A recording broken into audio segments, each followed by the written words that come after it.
नमस्कार मित्रांनो, जसं की कालच्या व्हिडिओत मी तुम्हाला सांगितलं होतं आजपासून नवीन. तर आजपासून 30 दिवसासाठी नो शुगर चॅलेंज मी घेणार आहे.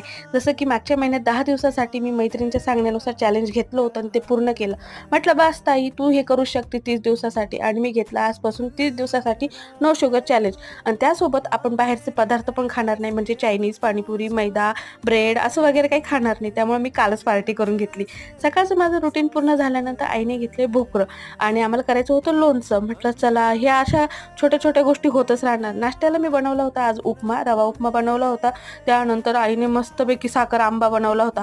पण मी त्याच्याकडे पाहिलं सुद्धा नाही. हां, रेसिपी व्हिडिओ केला पण मी खाणार नाही. दुपारच्या जेवणामध्ये होती मूग डाळीची खिचडी आणि मूग डाळीतल्या शेवग्याच्या शेंगा. त्यानंतर लोणचं तर मी स्वतः केलेलं होतं. म्हटलं थोडंसं खाईल पहिलं आणि शेवटचं, त्याच्यानंतर महिनाभर हात लावणार नाही.